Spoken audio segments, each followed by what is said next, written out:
इसमें थ्योरी में ऑलमोस्ट चीजें हो गई है। अब लास्ट ईयर लगभग केपलर्स लॉ देखेंगे। केपलर के 3 लॉ हैं, वो देख के थ्योरी। फिर एक चीज है जो प्योरली एडवांस में होगा। एक तो तुम्हारा जाके कौन सा है, एक डबल स्टार सिस्टम है, और एक चीज आएगा केपलर्स का थर्ड लॉ जो लिखेंगे उसका प्रूफ। ये 2 एडवांस में आता है, वो हम अलग से नेक्स्ट लेक्चर में देखेंगे।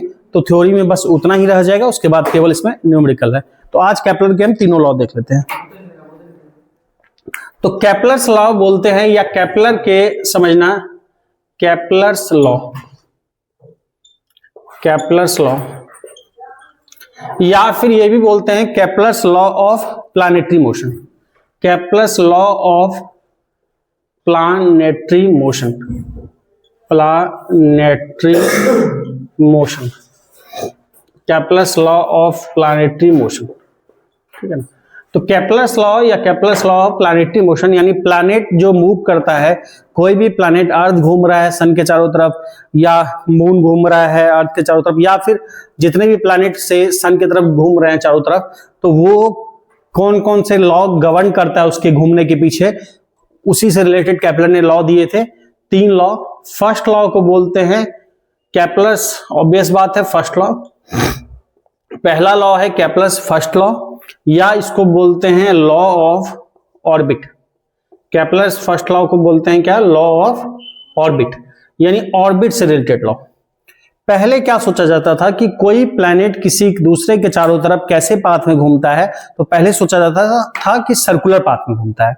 पहले सोचा जाता था सर्कुलर पाथ में घूमता था। केपलर ने बताया कि नहीं, कोई प्लैनेट सन के चारों तरफ कैसे पाथ में घूमता है, तो इलिप्टिकल पाथ में घूमता है, इलिप्स के पाथ में। इलिप्स का शेप कैसा होता है, पढ़े हैं हमने मैथमेटिकल टूल्स में, डिटेल पढ़ा है। ऐसा शेप होता है अंडे की तरह से। तो इलिप्स का अगर बीचों बीच इस तरह से कट कर देंगे, बीचों बीच इस तरह से कट कर देंगे, जो जैसे अंडा है, बॉयल वगैरह खाने जाते हो तो वेजिटेरियन आदमी इसी एग्जांपल से काम चलाओ भाई। तो अंडा क्या है, बीचों बीच जैसे कट करता है, बॉयल करता है, तो वो बीचों बीच कट किया, एक इस तरह से कट किया हॉरिजॉन्टल, एक वर्टिकल कट किया, तो 2 एक्सिस मिलेगा। तो वो 2 एक्सिस में अगर मतलब इस तरह का इलिप्स है, तो ये बड़ी वाली एक्सिस है, इसको क्या बोलते हैं, मेजर एक्सिस। डिटेल बताया मैथमेटिकल टूल्स में पूरा। इसको बोलते हैं मेजर एक्सिस, और इसको बोलते हैं माइनर एक्सिस, इसको बोलते हैं माइनर एक्सिस। ये है O। और इलिप्स में क्या होता है, 2 फोकस होता है। इलिप्स में 2 फोकस होता है, 2 फोकस दोनों तरफ बराबर दूरी पे, एक फोकस ये है और एक फोकस इधर होता है। अच्छा, ये जो लेंथ बड़ा वाला दिख रहा है जो मेजर एक्सिस के अलॉन्ग इलिप्स पे, इसको लेंथ को, पूरा लेंथ को लिखते हैं किससे, तो इलिप्स की प्रॉपर्टी देखा है 2a से। और इस पूरे लेंथ को, जो बड़ी वाली लेंथ है मिड से, इसको लिखते हैं 2b से, इसको लिखते हैं 2b से। तो इसका आधा क्या हो जाता है, a, मैथमेटिकल टूल्स में बताया था, और उधर भी आधा हो जाता है b। तो इसका आधा ये हो जाएगा a, इधर भी आधा हो जाएगा a, इधर भी आधा हो जाएगा b, और इधर भी आधा क्या हो जाएगा b। ठीक है। अच्छा, इलिप्स में ये 2 पॉइंट जो होते हैं, इसको क्या बोलते हैं, फोकस। फोकस का कोऑर्डिनेट क्या होता है, ये वाले फोकस का कोऑर्डिनेट लिखा AE, 0, और इस वाले का कोऑर्डिनेट क्या लिखते हैं, -AE, 0। यहां पे E को क्या बोलते हैं, एसेंट्रिसिटी। डिटेल बताया है सब जब मैथमेटिकल टूल्स पढ़ाया था, तो E को बोलते हैं एसेंट्रिसिटी। एसेंट्रिसिटी किसी का कर्वेचर बताती है। डिटेल में नहीं जाऊंगा, पहले बात कर चुके हैं, बाकी मैथ्स में पढ़ोगे। एसेंट्रिसिटी कर्वेचर बताती है, मतलब क्या है कि कर्व में डेविएशन से अलग अलग शेप बनता है। सर्कल हुआ, चारों तरफ से लगभग एक सा है, सिमेट्रिकल है, सेंटर से डिस्टेंस। इलिप्स में थोड़ा सा चपटा हो गया, इलिप्स बन गया। पैराबोला में और थोड़ा शेप ऐसा हो गया, हाइपरबोला में और अलग सा शेप हो गया। तो उसी के कर्वेचर में चेंज आने से क्या होता है, अलग अलग शेप मिलता है, और उसी को डिनोट कौन करता है, एसेंट्रिसिटी करता है। एक बॉल है मान लो, या फॉर्म हो गया तुम्हारा जाके इसका, मान लो एक रिंग ही है, एक रिंग हो गया, और रिंग कैसा है, तो रिंग इलास्टिक है, मतलब रबड़ का है, या जो भी मटेरियल कंप्रेस हो सकता है। रिंग ऐसा है, पूरा उस रिंग को, रबड़ को कंप्रेस, क्या शेप बन जाएगा, इलिप्स का। तो वैसे ही अलग अलग शेप बनता है कर्वेचर में चेंज होने से। तो ई बेसिकली कनेक्ट करता है किसको, ए और बी को। तो ए और बी को कनेक्ट करने के लिए ई का एक रिलेशन पता होगा, बी इक्वल टू, अगर मैंने ई लिखा तो ई कुछ ना कुछ होता होगा, तो ई बेसिकली बी और ए को कनेक्ट करता है इन दोनों को, तो बी इक्वल टू होता है A under root 1 minus E square. ये सब बातें हमने पहले भी किया था। अब इस लॉ का सिंपल सा क्या कहना है, इतनी बातें ठीक है, थोड़ा बहुत जानोगे, बाकी मैथ वाले तो सब जानना चाहिए, बायो वाले थोड़ा बहुत जानोगे तो भी ठीक है, एकेडमिक वाले, लेकिन इतनी बात जाननी पड़ेगी कि दो फोकस होता है, इसको एक फोकस बोलते हैं, इसको एक फोकस बोलते हैं। तो इसका कहना यह है फर्स्ट लॉ का कि कोई भी प्लैनेट सन के चारों तरफ इस तरह से घूमता है कि किसी भी एक फोकस पे सन रख दो और प्लैनेट इलिप्टिकल पाथ में घूमता रहेगा। आप फोकस कौन सा रखोगे, इस पे किसी पे भी रख सकते हो, ऐसा कुछ नहीं। अगर इस फोकस पे सन रख रहे हो कोई दिक्कत नहीं, घूमता रहेगा अर्थ, या इस फोकस पे रखोगे तो घूमता रहेगा अर्थ। तो कहीं भी किसी एक फोकस पे सन को रख दो, मान लो इस वाले फोकस पे सन को रख दिया, तो इस वाले फोकस पे सन को रख दिया, किसी एक फोकस पे सन रहा, और अर्थ चारों तरफ कैसे घुमा, तो इस तरह से घुमा। अर्थ चारों तरफ इस तरह से इस पाथ में, कभी घूमते यहां है, कभी घूमते यहां है, हाँ पास आएगा तो गर्मी, दूर आएगा तो ठंडा, इस तरह से नेचर होता है। ठीक है ना, बात समझ में आई? तो इसका स्टेटमेंट लिखो, पहले स्टेटमेंट लिखो फिर फिगर बना लेना। स्टेटमेंट लिख लो, ऑल प्लैनेट लिखो, all planets move, all planets move, all planet moves around, all planet moves, ऐसा करो, all planet moves in elliptical orbits, all planets move in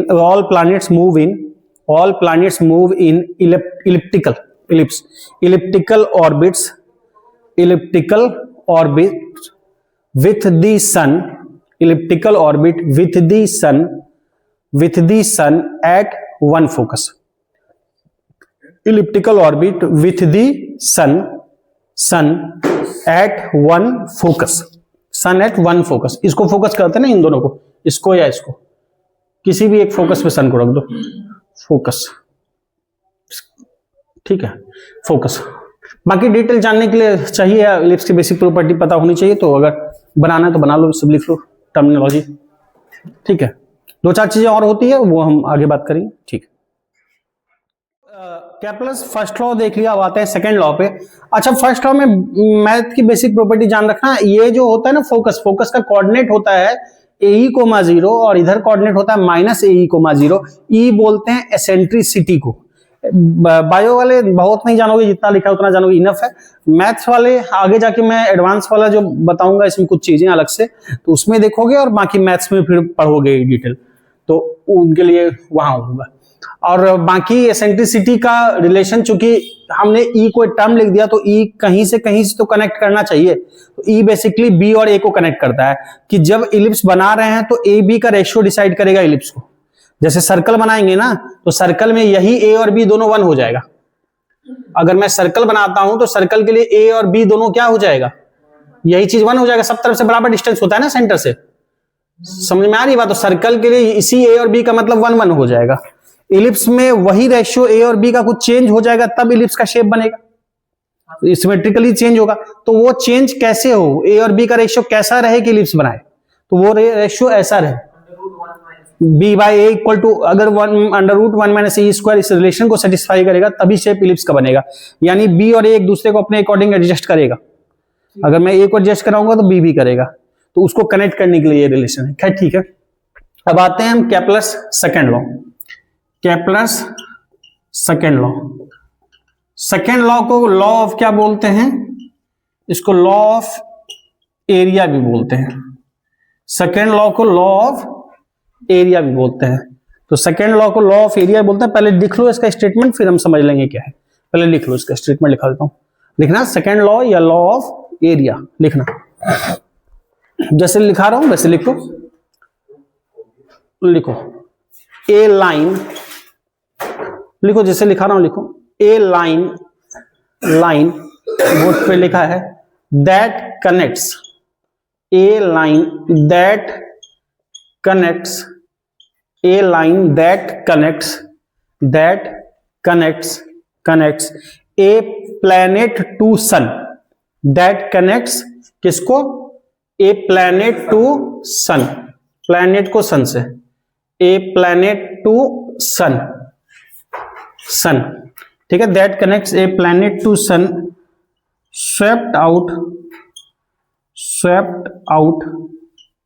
swept out planet to sun swept out equal area in equal time, swept out equal area in equal time, swept out equal area in equal time। लिखिए, अब समझो जरा, swept out equal area in equal time।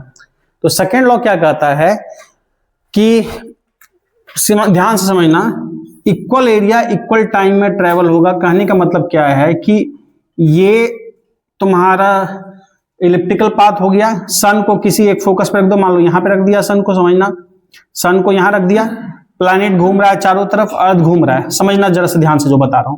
Swept out equal area in equal time, मतलब घूमते घूमते घूमते ऐसे घूम रहा है, अर्थ अभी यहां पे है, समझना, कुछ देर बाद अर्थ घूमते हुए यहां पहुंच गया। ठीक, अब अर्थ यहां से यहां आएगा तो इतने देर में अगर मैं देखता हूं तो इनिशियल पोजीशन से फाइनल पोजीशन, मतलब ये और ये प्लैनेट यहां है, यहां से यहां मिला देगा, एक लाइन मिलेगा, एक लाइन ये, और फिर अगली पोजीशन कुछ टाइम बाद, मान लो कि ये टाइम कितना बीता है तो ये टी टाइम में अगली पोजीशन ये है और इसको मिला दिया। ठीक, अगली पोजीशन को एक बार यहां पे सन से मिला दिया एक लाइन, फिर कुछ देर बाद मान लो टी टाइम में यहां पहुंचा, फिर सन से मिला दिया एक लाइन, तो एक एरिया बना, ये एरिया बना। इस एरिया को हमने कहा से A1। ठीक, इसी तरह घूमते घूमते घूमते रहेगा, कभी यहां कभी यहां कभी यहां, मान लो कुछ देर बाद हम देखें जब यहां पे है पोजीशन, और फिर कुछ देर बाद मान लो पोजीशन यहां हो गई। अब जब यहां पे देखा और ये मिला दिया, और यहां पे देखा और ये मिला दिया, ठीक है, और उतने ही टाइम में देखा, मान लो टी टाइम में जितने देर में ये एरिया बना था, प्लैनेट यहां से यहां चला गया, उतने देर में देखा तो प्लैनेट यहां से यहां आ गया है। ठीक है, तो ये मिला दिया इसको यहां से और इसको यहां से, मान लो हमने देखा से कुछ भी, मान लो से देखा हमने 15 दिन, 20 दिन, 5 दिन, 1 महीना, 1.5 महीना, कोई भी टाइम, मान लो 1 महीने में देखा प्लैनेट यहां से यहां आ गया, तो 1 महीना में जब देखना शुरू किया वहां से इस लाइन को मिला लिया, फिर प्लैनेट की ये पोजीशन यहां से मिला लिया, एक एरिया बना। उसी तरह से फिर कभी इच्छा हुआ, हमने देखा मान लो ये जनवरी से मान लो, या कोई भी 1 महीना से, अगला फरवरी 1 से मार्च 1, फिर कोई देखा मान लो तुम्हारा अगला कोई तारीख, मान लो या फरवरी में 28 होता है, कैलकुलेट करने में जनरेट में पढ़ोगे, कोई भी मार्च, मान लो अप्रैल, मार्च 1 से अप्रैल 1, और ये देखिए मान लो अक्टूबर 1 से नवंबर 1, फिर उतना ही टाइम 1 महीने का देखा, तो फिर एरिया क्या बना, ये बना, ये एरिया बना। इस एरिया को हमने बोला A2। तो अगर दोनों में टाइम सेम लगा है तो एरिया भी क्या होगा, सेम होगा। अगर दोनों टाइम सेम है, मान लो ये टाइम T1 बोल दिया, ये टाइम T2 बोल दिया, इसका सिंपल कहना है अगर T1 इक्वल टू T2 है तो A1 इक्वल टू A2 भी होगा। अगर प्लैनेट सेम टाइम में देखेंगे, प्लैनेट का जितना एरिया बनाएगा उतना ही एरिया कहीं पे भी उतने टाइम बनाएगा। समझ में आ रही बात? अगर टाइम अलग हो गया, मान लो ये T1 अलग है, T2 अलग है, तब ये A1 इक्वल टू A2 नहीं होगा। सिंपल बात समझ में आ रही है? लॉ क्या कहता है कि अगर प्लैनेट से सन को मिला दोगे तो जितना एरिया बनेगा उतने ही टाइम में कभी भी जितना से जितना तक बना गया, दोनों को मिला दोगे, अगर टाइम सेम है तो दोनों जगह का एरिया क्या होगा, सेम होगा। इतनी बातें क्लियर है? कोई दिक्कत नहीं? तो इसका ठीक है, इसका हम प्रूफ भी देखेंगे, नोट करना, साथ ही साथ नोट करते चलो। अभी इसका प्रूफ देख रहे हैं साथ में। प्रूफ क्या, प्रूफ तो मतलब ठीक है, ये तो इक्वल एरिया इक्वल टाइम में ट्रेवल करता है, ये तो लॉ ही है। लॉ तो कई एक्सपेरिमेंट पे दिया जाता है, हम इससे रिजल्ट देखेंगे। बेसिकली डीए बाई dt से कुछ रिजल्ट निकल के आएगा, उस रिजल्ट को देखेंगे जो इस लॉ का ही हिस्सा होगा। तो एक तो ठीक है, इक्वल एरिया इक्वल टाइम में ट्रेवल करता है, इससे एक रिजल्ट आएगा, एक बात निकल के आएगी जो इस चीज को जस्टिफाई कर देगा कि इक्वल एरिया इक्वल टाइम में कैसे बन पा रहा है। क्योंकि ऑब्वियस एक बात समझ में आ रही है कि अगर ये दूर पोजीशन है, समझना, अगर इसकी पोजीशन दूर है तो कम भी इस पे कर्व पे कम डिस्टेंस भी होगा तो एरिया बड़ा बनेगा। ये बात समझ पा रहे हो? क्योंकि ये दूर है ना, तो लंबा दूरी तक जाएगा ना, तो ये एरिया बड़ा बनेगा।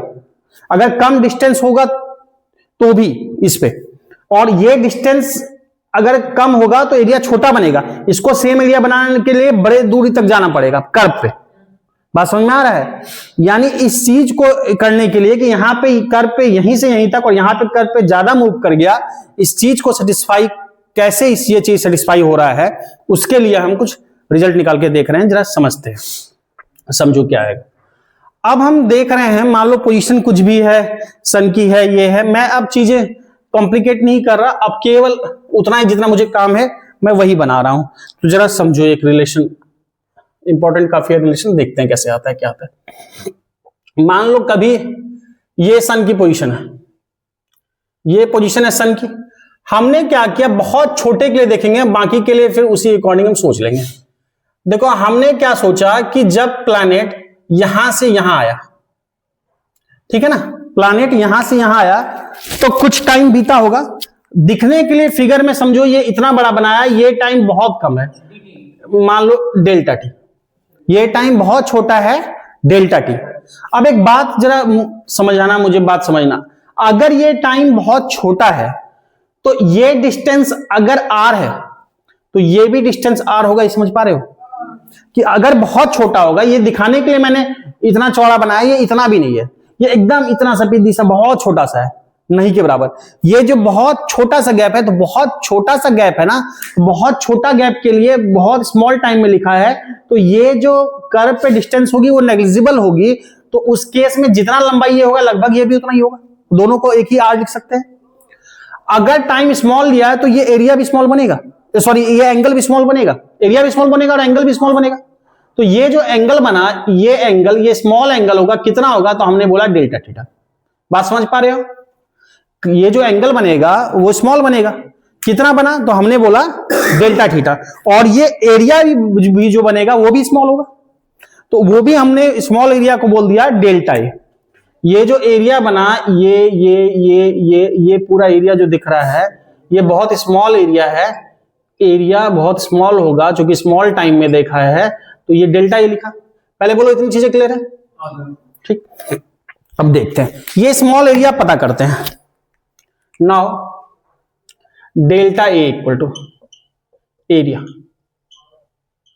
अब एक बात समझो, ये कर्वेचर अगर बहुत छोटा है, देखो ये कर्वेचर अगर बहुत छोटा है, बहुत छोटा ये आर्क है, दिखाने के लिए हमने इतना बड़ा बनाया है, ये बहुत छोटा है, तो लगभग क्या स्ट्रेट लाइन ट्रीट कर सकते हो, तो ये शेप लगभग ट्रायंगल का है।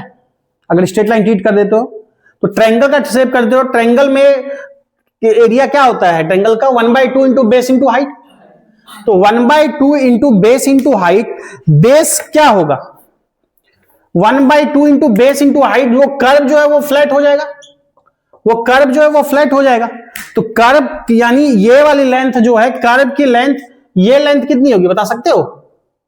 ये वाली लेंथ कितनी होगी, ये वाली डी, मान लो डेल्टा एक्स लिखा, ठीक है, ये लेंथ लिखा डेल्टा एक्स, और डेल्टा एक्स इक्वल टू कितना होगा, angle equal to arc upon radius बोलते हैं, एंगल इक्वल टू ये जो है बहुत स्मॉल है, कितना है हमने बोला डेल एक्स, और डेल एक्स इक्वल टू कितनों को समझ में आ रहा है कि हम लिख सकते हैं यहां पे r delta theta, del x equal to r delta theta. क्यों? क्योंकि एंगल इक्वल टू क्या बोलते हैं, आर्क अपॉन रेडियस, तो angle equal to arc upon radius, तो डेल्टा थीटा इक्वल टू लिखेंगे del x by r, delta theta equal to लिखेंगे del x by r, तो यहां से डेल एक्स हो जाएगा आर डेल थीटा। पहले बोलो क्लियर है?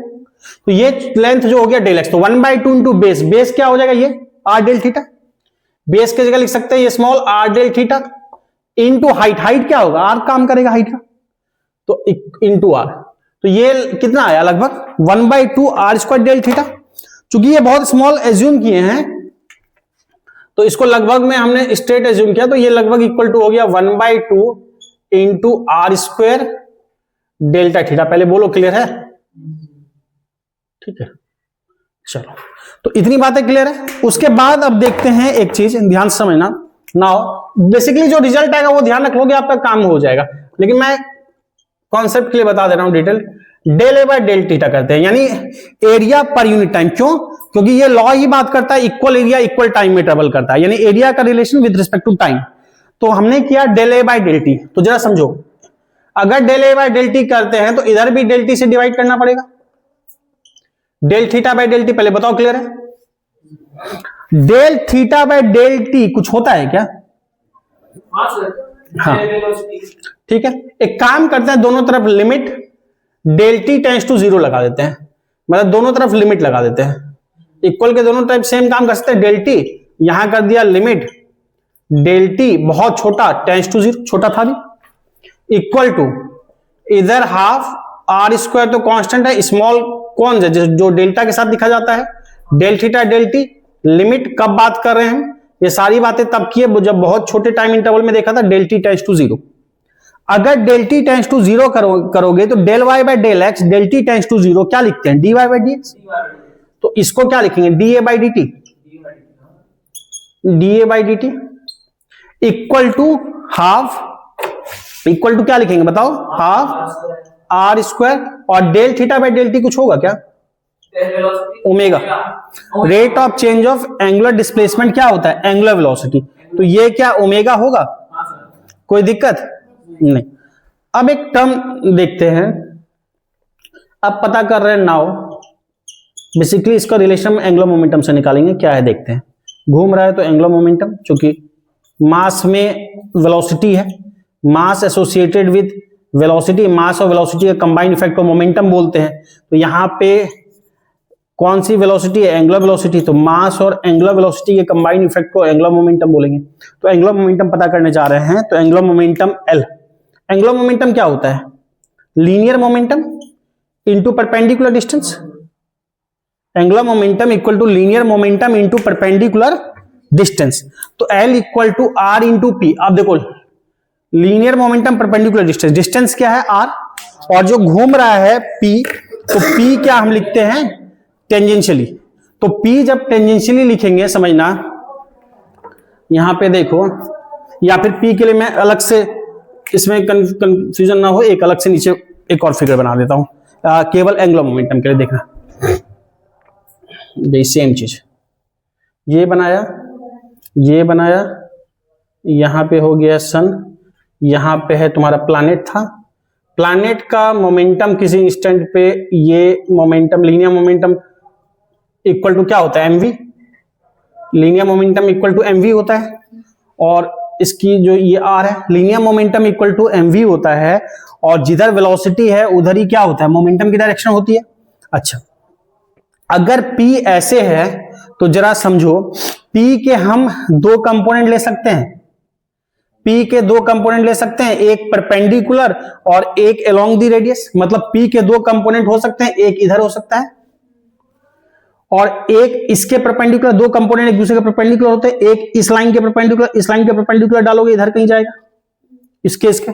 ये जो है ये रेडियल कंपोनेंट है, अलोंग द रेडियस को PR बोला, और ये जो कंपोनेंट है उसके क्या है? परपेंडिकुलर कंपोनेंट है, इसको बोला P परपेंडिकुलर। ध्यान से समझना जो बता रहे हैं। ऊपर क्यों है? प्लेन से ऊपर जा रहा है। एक मिनट देखो, angular momentum sorry linear momentum ऐसे है।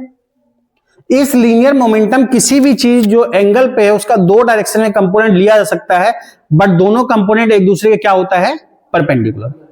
तो P का हमने एक कंपोनेंट लिया अलोंग इट्स रेडियस, रेडियस नहीं कहो, मतलब ये जो डिस्टेंस है, रेडियस तो नहीं है, ये जो डिस्टेंस है, तो डिस्टेंस के अलोंग कंपोनेंट को बोल दिया PR।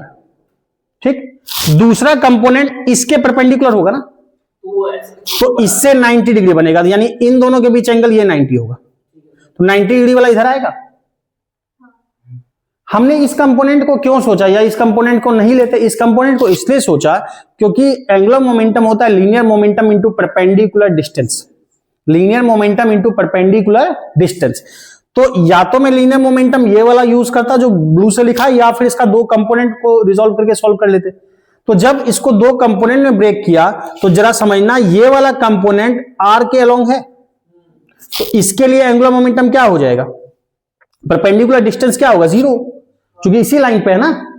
PR जो कंपोनेंट है ये R वाली लाइन पे ही है, तो इसके लिए इससे O से परपेंडिकुलर डिस्टेंस क्या होगा? 0। तो इसके लिए एंगुलर मोमेंटम क्या होगा? LR 0 इस कंपोनेंट के लिए। और इसके लिए क्या होगा? एंगुलर मोमेंटम कितना होगा? Linear momentum into perpendicular distance. तो लीनियर मोमेंटम मैग्नीट्यूड लिखते हैं, लीनियर मोमेंटम कितना है? पी जो भी है पी परपेंडिकुलर और into R into P perpendicular बोलो है इतना, क्योंकि angular momentum linear momentum into perpendicular distance, तो लीनियर मोमेंटम कितना है ये वाला और इससे परपेंडिकुलर डिस्टेंस आ रहा है, इसीलिए दो पार्ट में तोड़ा ताकि देख पाए।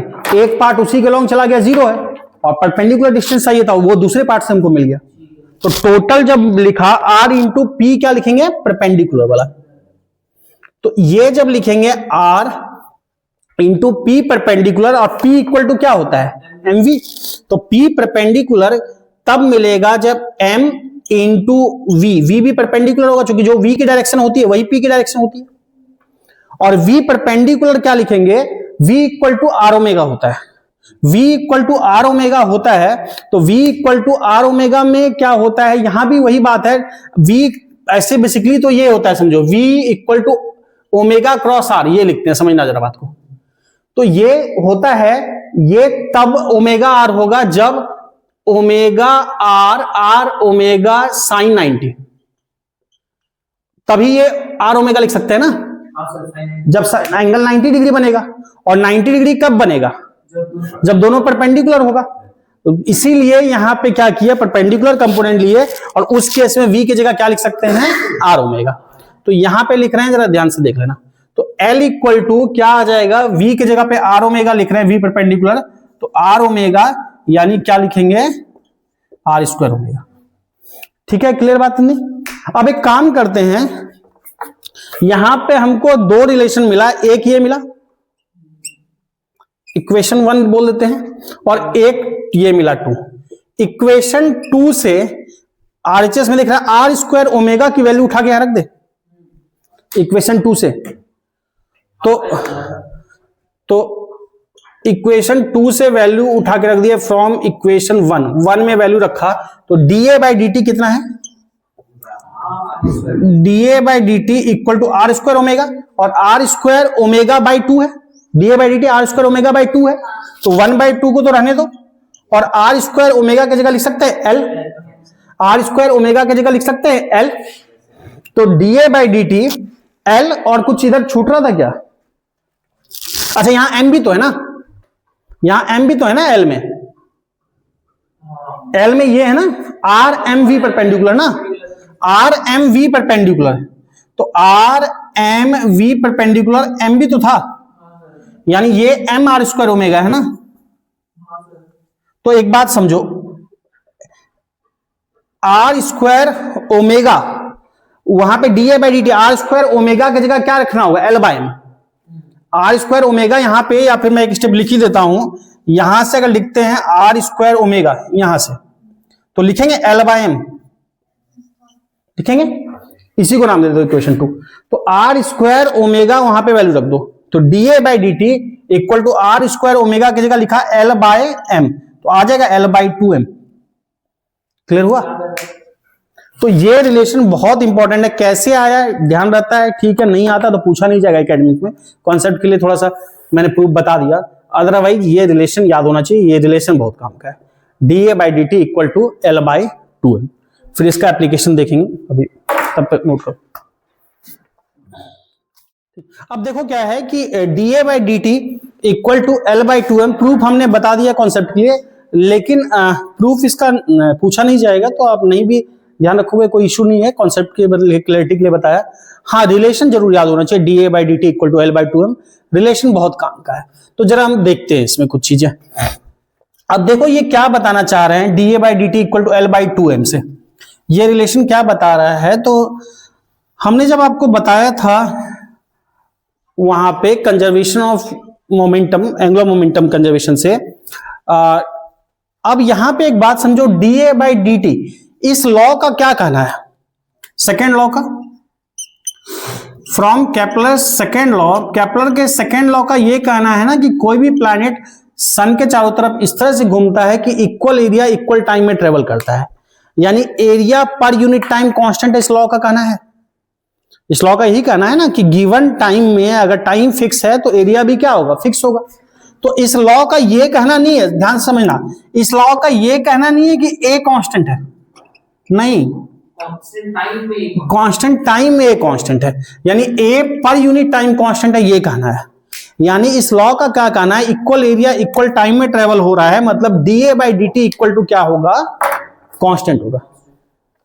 तो इस लॉ के अकॉर्डिंग समझना, इस लॉ के according D A by D T क्या होगा, कांस्टेंट होगा। इक्वल एरिया इक्वल टाइम में ट्रेवल करता है। अगर मैं बोल रहा हूं D A by D T constant, तो रिलेशन है D A by D T equal to क्या है, एल बाई टू। तो इसलिए हम ये भी बोल सकते हैं कि L by two M constant होगा। अब जरा समझना, अगर L by two M constant है तो टू तो कांस्टेंट होता है, मास भी कांस्टेंट है गिवन के लिए, और ये तो कांस्टेंट है, एल कांस्टेंट, तब तो सभी हो गया। हाँ एल भी कांस्टेंट होगा, ठीक बोला बालक। अच्छा बालक ठीक बोला है, देखो एल भी कांस्टेंट होगा बिल्कुल। तो ये कांस्टेंट है, ये भी कांस्टेंट है, ये भी कांस्टेंट, तो एल भी क्या होगा, कांस्टेंट होगा। यानी जो प्लैनेट सन के चारों तरफ घूम रहा है उसके लिए एंगुलर मोमेंटम क्या है, कांस्टेंट है। और एंगुलर मोमेंटम को हमने दो चीज लिखा था, लिख सकते हैं, एक आई ओमेगा बताया रोटेशन में, एक एमवीआर, एक आई ओमेगा एक एमवीआर। आई ओमेगा का एप्लीकेशन हमने पिछले चैप्टर में देखा है रोटेशन में, तुम्हारा बैले डांसिंग, टॉर्नेडो, ये सब उसका इफेक्ट बताया था। अभी हमने उसमें बोला था एमवीआर का एंगुलर मोमेंटम का जो एप्लीकेशन है वो हम नेक्स्ट चैप्टर ग्रेविटेशन में देखेंगे, जो अभी देख रहे हैं। एंगुलर मोमेंटम को ये भी लिखते हैं R into P, linear momentum into perpendicular distance लिखते हैं, और पी इक्वल टू क्या लिखते हैं, एमवी। तो एंगुलर मोमेंटम को ये भी लिख सकते हैं एमवीआर, एंगुलर मोमेंटम को बोलते हैं एमवीआर। तो इसका मतलब एमवीआर कांस्टेंट, एम तो कांस्टेंट है, इसका मतलब v इंटू आर कॉन्स्टेंट होगा, इसका मतलब v और r का प्रोडक्ट क्या होगा, कांस्टेंट होगा। दो चीज का प्रोडक्ट कांस्टेंट होने का मतलब है कि एक को बढ़ाओगे दूसरा घटेगा, एक को घटाओगे दूसरा बढ़ेगा। अगर मैं ऐसे बोलूं तो इसका मतलब v inversely proportional to r, या फिर मैं लिखता हूं v max into R mean. अगर v मैक्स होगा तो r क्या होगा, मिनिमम होगा, या अगर मैं v मिनिमम करूंगा तो r क्या होगा, यानी मेरा r कम होगा तो v क्या होगा, बढ़ जाएगा, और अगर मेरा r बढ़ेगा तो v क्या होगा, घट जाएगा।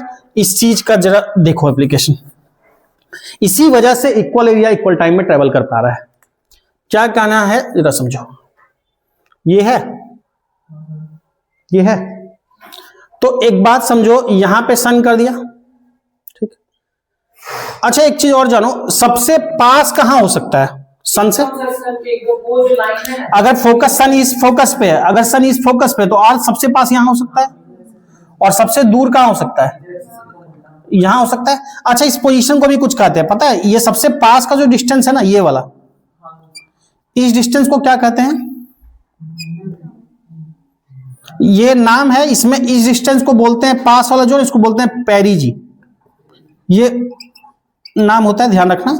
ये उस देश के हिसाब से, आई थिंक शायद जापान वगैरह से कर दिया था, तो जो भी है पेरिजी। और ये डिस्टेंस जो है, इस डिस्टेंस को बोलते हैं एपोजी, इसको बोलते हैं पेरिजी और इसको बोलते हैं एपोजी। यानी सबसे पास जो पोजीशन होता है ना उसको बोलते हैं पेरिजी, PERI, पार्लेजी नहीं, PERI।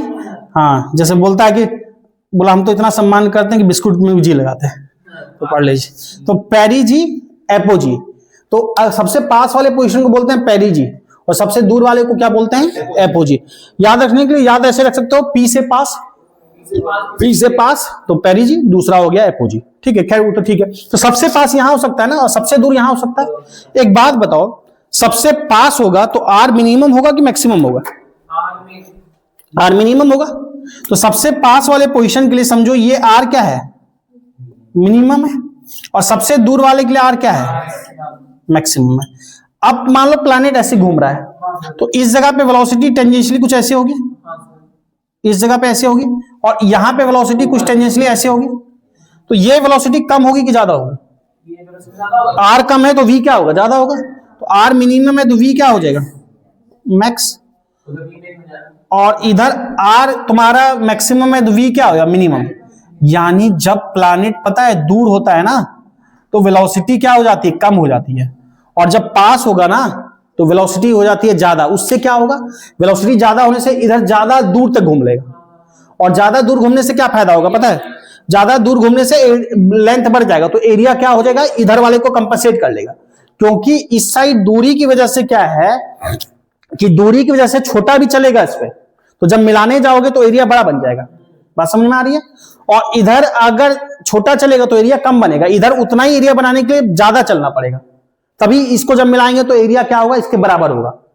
वो कैसे पॉसिबल है, जब इधर वेलोसिटी ज्यादा हो जाए। तो ये यहीं से आया, कंजर्वेशन ऑफ एंगुलर मोमेंटम से। हाँ, कहीं भी। तो इधर एरिया क्या होगा, या ऑटोमेटिकली इधर क्या होगा, वेलोसिटी बढ़ जाएगी, इधर वेलोसिटी बढ़ जाएगी, तो क्या हो जाएगा तुम्हारे जाके, वेलोसिटी बढ़ जाएगी तो एरिया कंपनसेट कर देगा, और इधर वेलोसिटी क्या हो जाएगी, मिनिमम कम हो जाएगी, तो थोड़ा चलेगा तो एरिया कम बनेगा कंपैरेटिवली। बात समझ में आया? इस तरह से इक्वल एरिया इक्वल टाइम में मेंटेन होता है। क्लियर हुआ ये कॉन्सेप्ट? क्या कोई ये वाली का नहीं हुआ? बड़ा तकलीफ जीवन में। समझो कि यहां से बोले यहां तक आया तो एरिया क्या बनेगा, इतना अगर टाइम एक ही ले रहे हैं, यहां से यहां तक ये एरिया बनेगा, तो यहां पे थोड़ा चलने पे बड़ा एरिया बनेगा, और यहां पे अगर इतना जितना बड़ा चला, ये डिस्टेंस मेजर करके कर्वेचर यहां पे भी उतना ही बना लेंगे, तो ये एरिया उतना बड़ा बन पाएगा कभी? तो बहुत छोटा एरिया बनेगा। तो ये बड़ा एरिया बनने के लिए क्या होगा, इस पे कर्व पे ज्यादा चलना पड़ेगा, तभी ये एरिया बड़ा होगा, और ये बड़ा होने से ही second law justify equal area and equal time. तो ये बड़ा लेंथ ज्यादा कब चल पाएगा, जब यहां तेजी से घूमे, तभी ज्यादा उतने टाइम में ज्यादा जा पाएगा ना। और यहां छोटा बनेगा तो कब, जब यहां कम स्पीड हो, तो इधर साइड वेलोसिटी कम हो जाती है, डिस्टेंस बढ़ता है, वेलोसिटी कम, और इधर वेलोसिटी क्या हो जाती है, बढ़ जाती है। ऐसा करके एरिया को हम कांस्टेंट मेंटेन रख पाते हैं। समझ में आया? नोट कर लो, नोट कर लो, फिर थर्ड देखेंगे।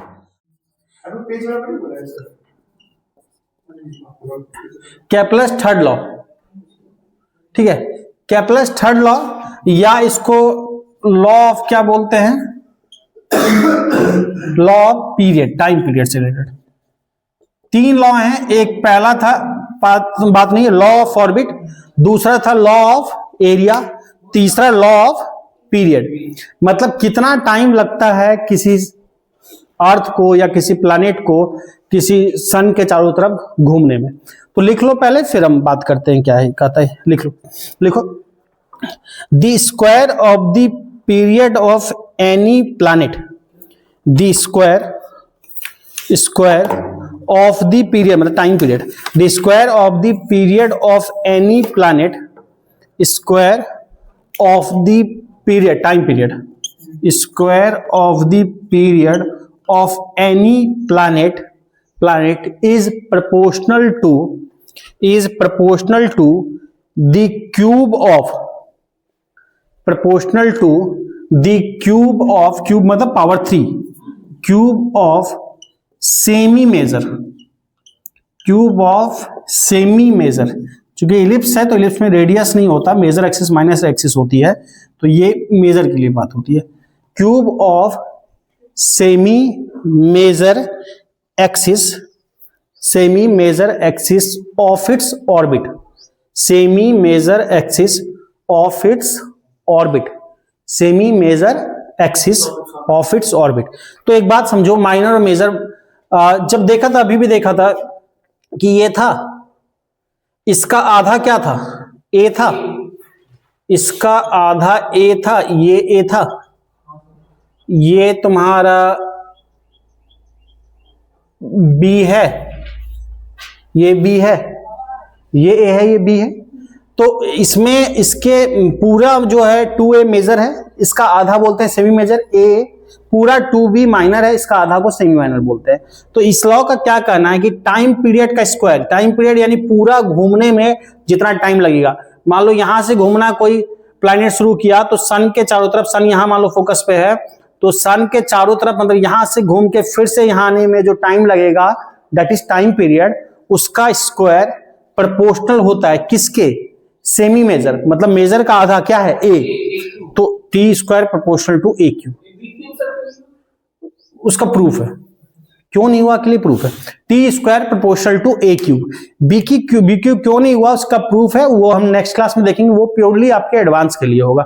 मेंस में ना है जरूरत उतनी, ना आपको बोर्ड में ना नीट में, तो एडवांस के लिए उसको नेक्स्ट क्लास में मैं जब इसकी प्रॉपर्टी वगैरह पे आऊंगा इलिप्स में, तब ये भी दिखाऊंगा निकाल के कि ए क्यूब ही क्यों आ रहा है। तो अभी फिलहाल ध्यान रखना है टी स्क्वायर प्रोपोर्शनल टू क्या है, ए क्यूब। इसमें एक दो चीजें और ध्यान लो, T square proportional to A cube, इस रिलेशन को एक आध तरीके से और लिख सकते हैं, ये रिलेशन तो वैसे यही दिया गया है। अच्छा एक बात समझो कि हमने दो बोला था, एक पेरिजी एक एपोजी, पास की पोजीशन पेरिजी, दूर की पोजीशन एपोजी। अब जरा समझो ये पास की पोजीशन है, ये पास की पोजीशन है, इसको मान लो R1 बोला, और ये दूर की पोजीशन है, इसको मान लो R2 बोला। इसको दूर की पोजीशन है, इसको क्या बोला, R2 बोला। तो यहां से जरा एक बात बताना कि a प्लस a क्या हो जाएगा, 2a। 2a इक्वल टू क्या लिखेंगे, R1 plus R2। 2a equal to बोलेंगे R1 प्लस R2। यहां दिख रहा है R1 plus R2 equal to a plus a, 2a होगा। तो या यहां से a इक्वल टू क्या लिख सकते हैं, बाई 2 लिख सकते हैं। तो इसी तरह से इस रिलेशन को भी क्या लिखा जा सकता है, T square proportional to A cube, और ए की जगह क्या बोल सकते हैं, R1 प्लस R2 बाई 2 का whole cube, T square proportional to A cube. तो ए क्यूब की जगह ये लिख सकते हैं ना। तो ऐसे लॉ पूछा जाए तो लॉ यही है, उससे एक चीज ये भी निकाला जा सकता है। ठीक है, तो इतनी बातें क्लियर है, आज इतना ही रहने देते हैं। फिर नेक्स्ट क्लास जब होगी, नेक्स्ट क्लास में वो प्योरली एडवांस के लिए क्लास होगी, उसमें दो तीन चीजें बताऊंगा। एक ये रिलेशन कैसे आया T square proportional to A cube, उसमें तुम्हारा इलिप्स का कॉन्सेप्ट वगैरह यूज होगा, और एक और बताऊंगा double star system. Double star system क्या है, जैसे सन के चारों तरफ अर्थ घूम रहा है, तो एक बात बताओ, सन रेस्ट में है कि मोशन होता है, सन भी रोटेट करता है, पता है, सन भी घूम रहा है और अर्थ भी चारों तरफ घूम रहा है। ये चीज कैसे होता है, इस प्रोसेस में हम सन को रेस्ट में मान लेते हैं, और सन को रेस्ट में मानना कैसे जस्टिफाई होता है, वो कॉन्सेप्ट आपके रोटेशन के कॉन्सेप्ट से, वो सेंटर ऑफ मास के कॉन्सेप्ट से, वो हम एक क्लास में देख लेंगे। तो थ्योरी बस उतना ही है, और फिर उसके बाद न्यूमेरिकल करेंगे। एक चीज मैंने पहले भी बोला था कि एक आता है पोटेंशियल और एक इंटेंसिटी, उसमें अलग अलग शेप के लिए भी देखा जाता है, डिस्क के लिए, रिंग के लिए, स्फीयर के लिए। तो वो चीजें एकेडमिक में बिल्कुल नहीं है, नीट में भी नहीं है, और जेई वगैरह में है, या एडवांस में है, मेंस एडवांस। तो वो चीजें 12th में सेम आता है चार्ज वगैरह के लिए, और वहां पे फिर इलेक्ट्रोस्टैटिक्स में 12th में एकेडमिक में भी है चीजें, तो वहां पे फिर डिटेल देखा जाता है, और वो चीजें वहां से कंपेयर करके पढ़ लिया जाता है, तरीका वही होता है। तो ऑलमोस्ट चीजें खत्म है। ठीक है।